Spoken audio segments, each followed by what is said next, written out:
Hey guys, what's up? This is Alex Vincent, mostly known as my role as Andy Barkley from the Child's Play films, and I am on the movie raid. It's time for the movie raid, and tonight's victim is actor and sound engineer Alex Vincent, who's played in all the Child Play films. Hello. Hey, how's it going? You're a sound engineer. What's going on with that? Well, yeah, I went to school several years back at Full Sail, a school in Orlando, Florida. I got a recording arts degree there. I mean, I've always been a big music fan. I've always been appreciative of the audio aspect of production in general. So I did get a degree there, and it proved to be kind of like a $48,000 piece of paper that couldn't get me a job, like most people who graduate from that school go through. Nothing against the school, it's just a lot of people graduating with that same degree every month. So it kind of sat on a shelf for a few years, but I recently opened up a recording studio in Clearwater, Florida, started something on my own, got some of the newest stuff out there and some great microphones, and it's a really beautiful space, and I opened up a production company mostly focusing on audio, professional audio for music and film, but I can also do some video editing, photography and such, kind of an overall production studio. And that's just what I've been up to over the past 5 months.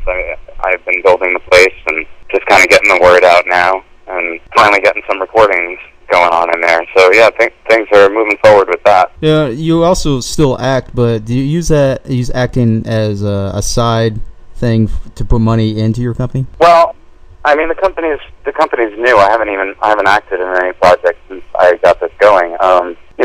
With acting for me, I auditioned from the age of 5 till 13 in New York City, traveling from New Jersey. After school, I would go in the car and be driven into New York City for an audition. And if I wasn't in school, I was memorizing lines and rehearsing for auditions. And that was most of my childhood. So by the time I was 13, I just kind of got sick of doing that. It wasn't as fun as it was when I started. It wasn't as fun for me. It wasn't as fun for my mother, who was driving me and sitting in traffic going into New York City 3 times a week, 4 times a week. So I just stopped. I just stopped auditioning. And I took a long time just kind of not being in that business at all. And then I gradually pulled myself back into it kind of in a different route. I mean, I do a lot of horror conventions where I go out and sign autographs and meet fans, and I've gotten to travel all over and do these shows with other great horror celebrities. And that's been really cool for me, and it's opened up a couple doors to some independent projects, and something that I've been doing my whole life, which is writing, and I've written several screenplays, and I had the opportunity to make one of them into a film last year, and I have a couple others that are moving forward. And the exposure that I've gotten through the conventions has given me an opportunity to promote that and bring that to fans of the genre that are kind of interested in what I've been up to. So that's been good. Plus the resurgence of Curse of Chucky, and the series over the past couple of years, since we filmed it in 2012, it came out last year. They gave me a really cool kind of cameo at the end of it. I mean, that gave a little bit of a boost to not only my conventions, but my relevance to the series after all these years, because, it went kind of a different direction for a while. And now it's coming back full circle into, suspenseful horror concept that it was from the start. So I'm happy to be part of that, and there might be more of that to come. So, things are continuing to move forward for me in both this new venture with the studio that I'm working in, and different acting and writing projects that have come my way. As you go into other projects, even as acting, you can still show off your new technology from your company at the same time, even if it's not really affiliated with you in general, like it's a whole new project. Well, this film that we made called House Guest that we made last year, they hired me as a writer. I wrote the screenplay for these guys that were producing it locally. They had a concept, and I wrote a screenplay for them. And then that led to asking me to co-star in the film. So I did that. And then that led to them asking me to mix and score the entire project. So then I did that, which became, a big part of it. Between the writing and the scoring, I'm really proud of the work that I did, and that the final project, the acting as well. I mean, it came out pretty good, so I was happy with it. For the limited budget that we had, we actually made a pretty good film. But being behind the scenes and crafting the audio of the entire film was really rewarding for me, and it led me to want to do more and more of that work. It's been kind of a little bit of a therapeutic experience for you now that you're kind of easing back into this? I mean, I suppose so. I don't know if about a therapeutic experience. I mean, for me, first of all, the process of putting together any creative project is a relaxing thing to do. It's what I enjoy doing. So sitting in front of Pro Tools for a couple hours and working on a project meticulously is fun for me. That part is certainly therapeutic. Putting myself in front of a camera again might be therapy of a different form. There was some stresses involved with that. I mean, it was a pretty demanding role that I wrote, really with no intention of me being the one to play it until they convinced me after the fact. But it was fun. It was a challenge, and I think it paid off pretty good. I mean, we took it to a couple of film festivals. I was given the Best Actor award at one of them, which they might have just been kissing my ass because of the Child's Play thing. I don't know, but I'll take it. Speaking of challenges, what do you think are the challenges as far as acting goes? What do you think are the most challenges to overcome? I know there's a lot of challenges involved, but what do you think the ones that should be overcome? Well, I had a good acting coach when I was young. I didn't go through any real formal training, but I had a good acting coach that worked with me a lot with both the Child's Play films and with other stuff when I was a kid, other projects, and just how to approach auditions, how to punch things like that. And to me, the most valuable stuff that I took from that was, not that I would consider myself a method actor by any means, but I think that the challenge is to really put yourself into a place in your mind where you convince yourself that you are naturally acting the way that you would in the given situation. You have to make it your own in the sense of really identifying with the moment. And for me, coming back to acting and trying that again, I recalled some of those thoughts and some of those things that I've been taught when I was younger. And they actually really paid off for me because I was able to put myself in that moment. And I found myself in a little bit of a more natural, comfortable space, even with all the nerves and anticipation leading up to that moment. By the time I got there, I had put myself mentally in a place that I could really envision myself living through what I was acting. And it just made it a lot easier for me. So I don't know if that's advice that someone can take or just practice, but that's what works for me. Have you ever tried to put your own personal emotion into the character, or do you separate yourself from that and try to work with something with the character itself? Well, in this recent film, I had a scene at the end where I am tied up to my sister back-to-back in ceramic wrap, and a killer who has come into my house and stomped one of my friends to death, slit another one's throat, a killer is trying to convince his son to be like him and plunge this 8-inch blade right into my stomach. So for me to put myself in that position, to act accordingly and act the way that I wrote it and the way that I felt someone would react in that situation, I have to put some of my own emotion into it. I have to put myself in that place. I have to build a fear within myself for an actor that honestly couldn't be the sweetest guy, and couldn't be a sweeter guy in the world than what he actually is in real life. But that's the part of acting. That's part of the challenge of it, and that's part of the fun of it. Is putting yourself mentally into circumstances that either for good or bad you're not really in your life. Yeah, it can be very challenging, especially in horror, because it could be very easy now to just scream or act like you're hurt, but it's all about emotion. How can you really do this and how really make it sell, per se? Yeah, well, for some personal insight, on that topic, I was in that scene. I was tied back to my sister, the actress playing my sister, who did a great job, and to put yourself into a place where you can relate to that, I have a sister. So I was back to back. I had the the benefit, the advantage of actually picturing my sister tied up behind me. So it's a lot easier to, portray emotions that you would be feeling if you were really in that situation. All depends between the direction you're going to. This is separating yourself from as the writer or as the director. It can be a little distracting at times too. Yeah, this is how I can identify with method acting. I can't completely, if I were to be cast into Child's Play 7 by chance, I wouldn't spend 3 months pretending to be Andy Barclay in my daily life. Yeah. But I think there's some aspects of method acting that can be drawn from as an actor to help them get through a scene and relate to that role. Do you feel that character that you played as from that film is pretty much done with, or do you think it could have been done just a little bit more or pulled through another sequel if possible?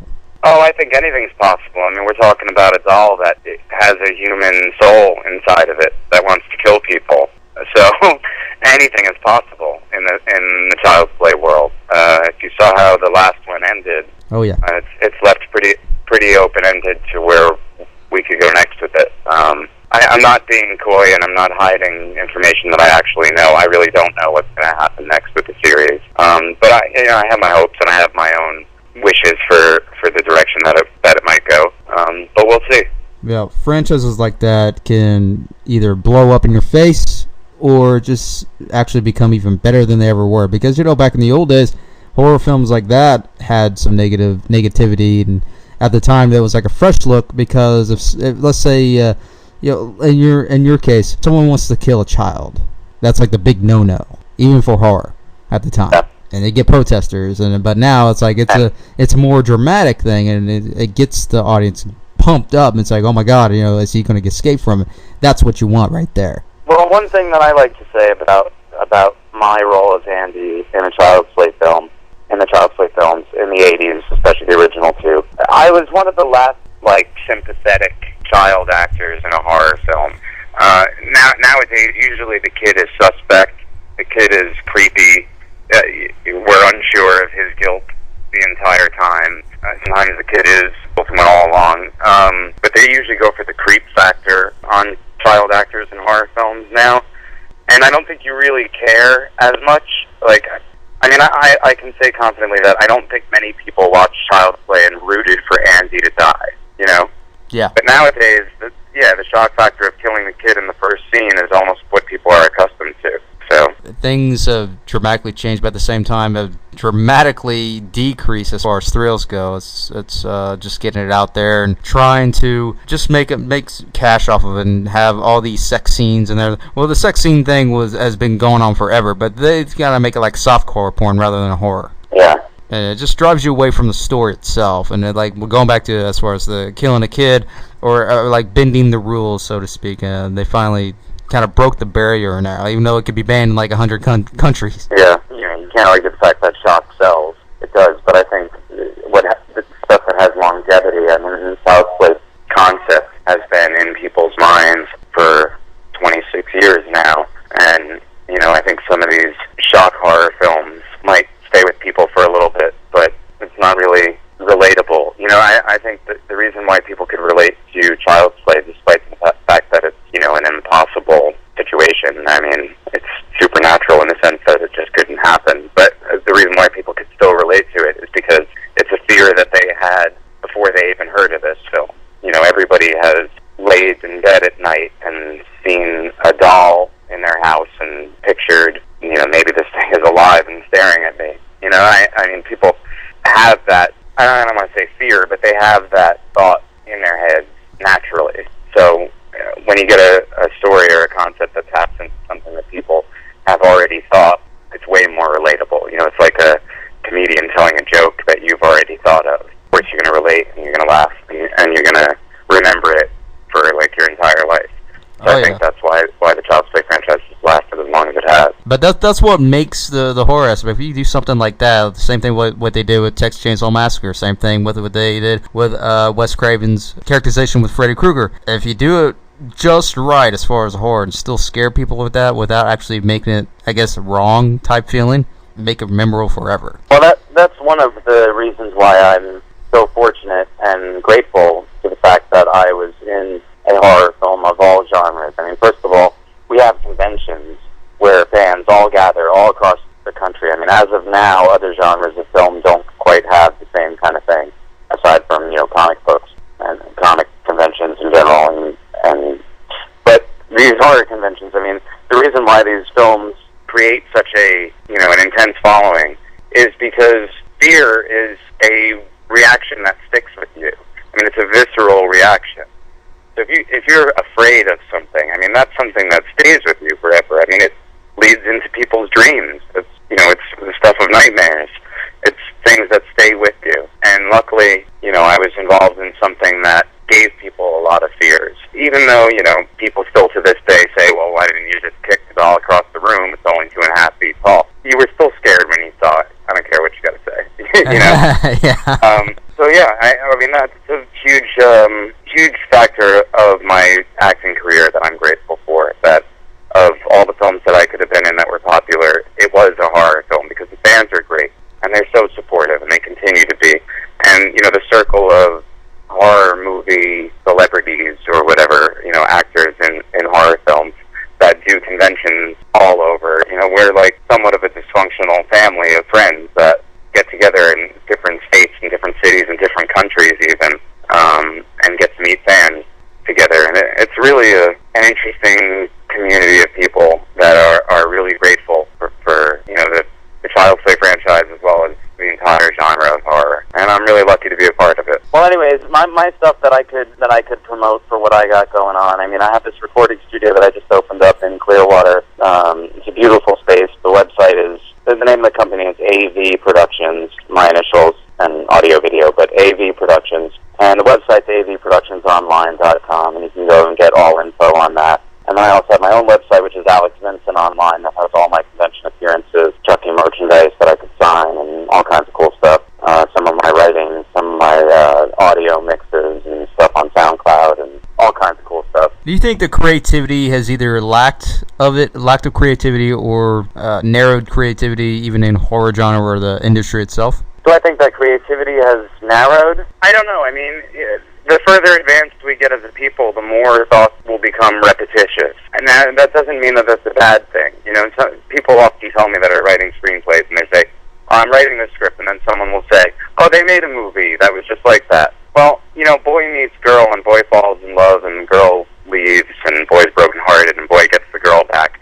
That's been done a million times successfully, as often as possible. It doesn't matter if your story is not original or not the first time it's been told, but it's how you tell it. And I think that opens up that gap of creativity. It doesn't narrow it by the fact that things have been repeated, because there's new ways of telling stories all the time. Is that saying that some of the things that come out aren't done repetitiously? Sometimes, but with every year that passes, there's more than a handful of great new films. There's a lot of films that aren't getting as big of a release as others that are very worthy of people's attention. I think people will continue, and it's not just film, music, poetry is a bit of a dying art, but it's something that I've published several poetry books, and the people that are in that community are still pushing out great new content. I mean, I think creativity is limitless, so I don't think that it's narrowed down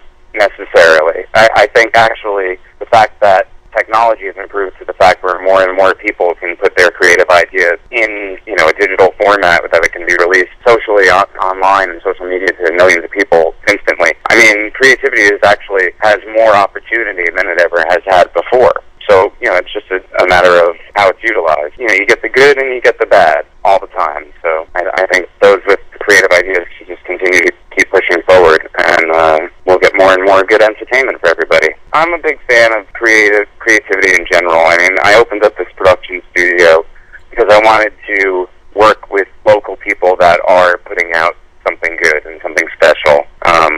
I know when a film strikes me, when a note strikes me, and that's always been a good feeling to me. And creative people can relate to that. So I think the only advice I can give you is don't be lazy, keep pushing forward, and if you want your idea to become a reality and you want people to see what you're thinking, you can make it happen. And it's easier now than ever to do that. Just, you got to put the work in, and you got to be diligent, and you got to be busy, and you got to work hard, and you got to execute what it is you want to do, and it can happen. That's actor and sound engineer Alex Vincent.